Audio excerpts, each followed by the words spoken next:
Hey y'all. So I don't know where I've been for the last week. I have clearly been living under a rock or something because I'm just finding out about the Alabama Supreme Court ruling that embryos are now to be considered as people or children, even though they're living outside of the uterus.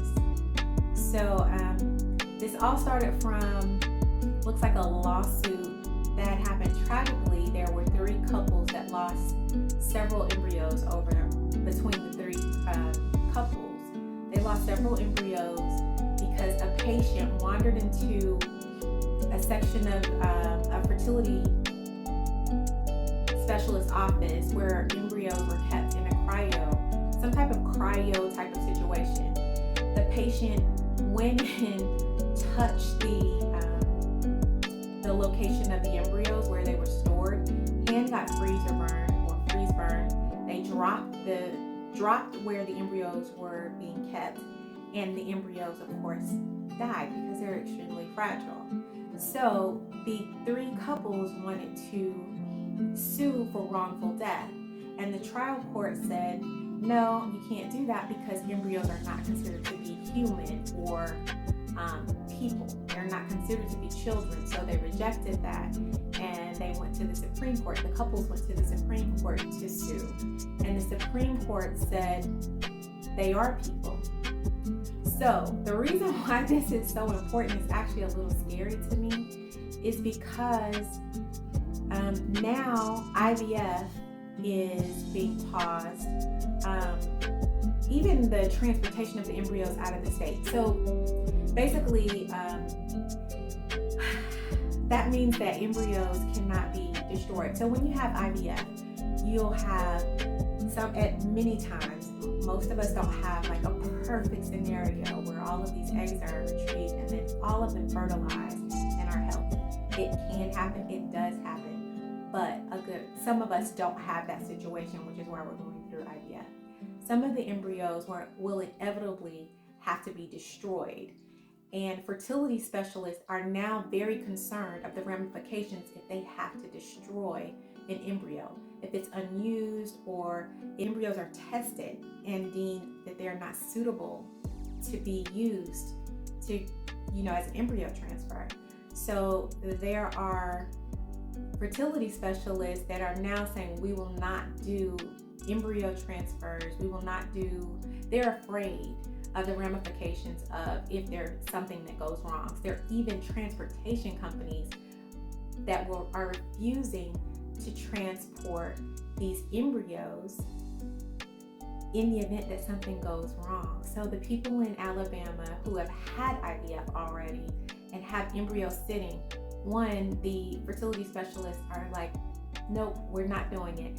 So far there are, I believe, 2 or 3 fertility specialists that are fairly large that are deciding that they will not do any embryo, they won't do any egg fertilization, and they will not do any embryo transfer. So once you have your egg retrieved, you've already had your eggs retrieved, say, and now you can't get your embryos, you can't get the eggs fertilized, and you already have your embryos, you can't get them transferred.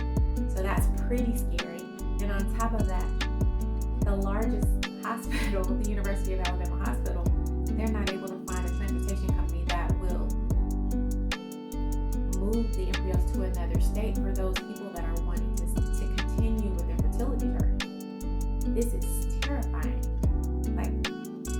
terrifying. And I am so scared because we're politicizing fertility treatments, and they shouldn't be politicized. And they also shouldn't be, and this is just Nikki's opinion, fertility treatment should not be lumped in with anti-abortion or abortion rights. They just shouldn't. I understand it, I get it, but they shouldn't. There are people that are genuinely trying to have babies, and the anti-abortion rights are preventing the laws kind of overlap, and they're overreaching and overarching, and they're kind of getting a little hairy and scary. So I know when the heartbeat bill passed in Georgia, a lot of fertility clinics They were waiting to see if there was another shoe that was going to drop, and if it was going to prevent IVF or prevent further fertility treatments. So far, we've been very lucky. Governor Kemp is behind IVF, so that helps us. But we have to stop politicizing. We cannot politicize IVF treatments. We cannot politicize this. It is not about abortion. It is not about that. And this is really terrifying to me, y'all. I just found out. Like I said, I was getting ready for bed. I got on my PJs. I was like, oh my God, this is so scary. This can cause a lot of families to not be able to expand.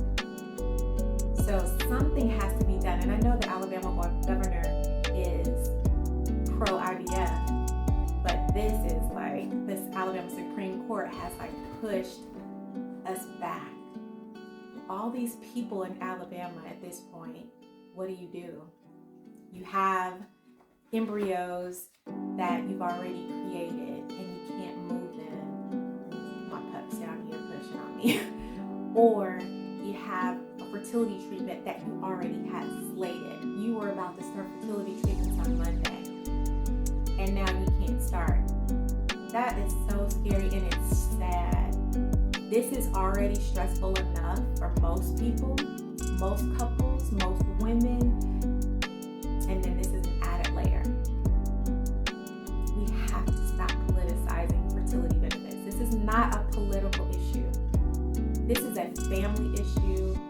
There are some of us that have trouble conceiving naturally, and this should not be a political issue. Everyone should have the right to expand their family. That's all. That's my take. I am very disturbed right now, y'all. So I had to make a video about it because I am very disturbed, but we cannot keep politicizing fertility benefits. We just can't. I mean, not fertility benefits, fertility access. We can't do that. We can't do it. It's not okay. Anyway, I'm gone, y'all. I'm going to go pray or something because this is disturbing my spirit right now. All right. Say bye, Cody, since you're jumping up in chairs. All right. I'll see you guys later. Bye. Bye.